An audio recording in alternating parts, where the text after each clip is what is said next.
Salut tout le monde, alors c'est le presque soir du 31 décembre 2018, dernier jour de l'année.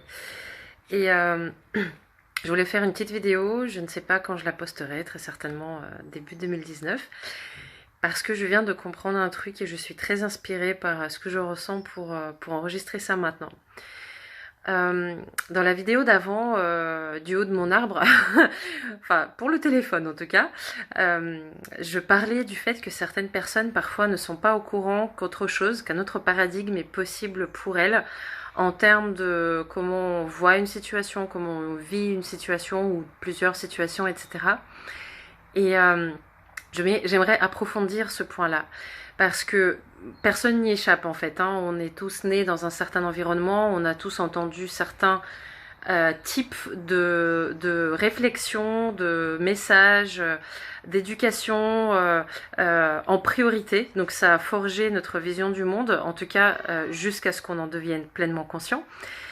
Et donc c'est complètement défaisable, cette vision du monde, surtout si elle nous fait souffrir.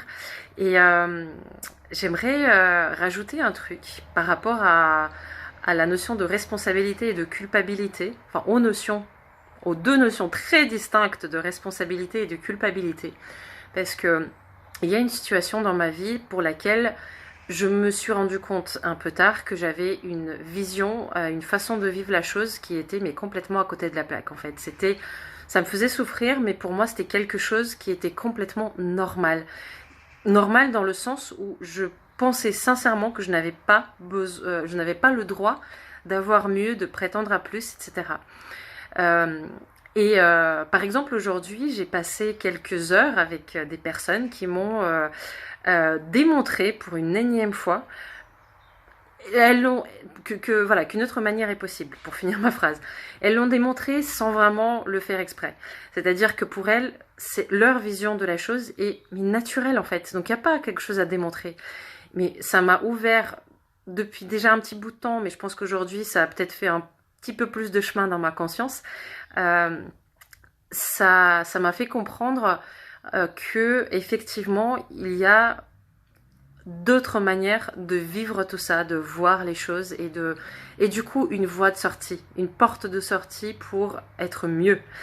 Et, euh, et je me suis rendu compte que par rapport à cette situation-là, à ce domaine-là de ma vie, quand je cherchais des conseils ou du réconfort auprès des personnes ces dernières années, je n'obtenais que ouais, mais en fait, toi aussi, tu prends pas les choses en main, il faudrait que tu fasses ci, il faudrait que tu fasses ça, par donc tu laisses la situation être ce qu'elle est, etc. Et les gens partaient d'une excellente intention de me montrer ma responsabilité dedans. Mais comme je ne savais pas qu'on pouvait le vivre mieux, je le prenais pour de la culpabilité. Je le prenais pour un jugement et pour une grosse remise en question de qui je suis, de comment je fonctionne. Parce que c'est comme si toute une partie de mon fonctionnement que je pensais était dans ma nature était complètement remis en cause et désapprouvé. Et c'était horrible. Et du coup, c'est une vraie incitation, une vraie invitation quand on donne des conseils aux gens, quand on leur propose d'ouvrir leur esprit à une plus grande responsabilité dans un ou plusieurs domaines de leur vie, apprenons à cherchons à comprendre comment ils voient ce qu'elles sont en train de nous exposer. Quelles sont leurs croyances par rapport à ça? Quelle est leur vision profonde du monde par rapport à cette chose-là? Parce que sans connaître ça, on ne peut pas efficacement aider la personne. On ne sait pas à quel niveau elle a besoin d'aide. Ce qu'elle nous exprime, c'est le haut de l'iceberg. Il y a toute une partie immergée qui est immense, qui est exponentielle par rapport à ce qu'elle nous dit. Cherchons à comprendre quelle est la vision du monde, quelle est la vision de la chose, du domaine qu'a la personne et ensuite, seulement ensuite, essayons de l'aider au mieux. Comme a dit quelqu'un que j'aime bien, un auteur que j'aime bien et je me rappelle plus qui malheureusement, mais il a dit c'est pas une question d'ego pour moi que de prodiguer le meilleur conseil du monde à cette personne. Mon but, c'est d'aider la personne qui est venue chercher de l'aide. Donc c'est mon devoir de tout faire pour elle et non pas pour moi, non pas pour me démontrer que j'ai raison.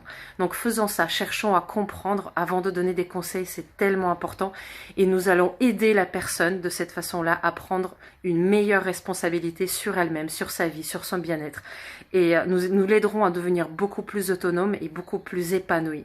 Voilà, donc je vous souhaite une très belle année 2019 sur ces belles paroles. À très vite.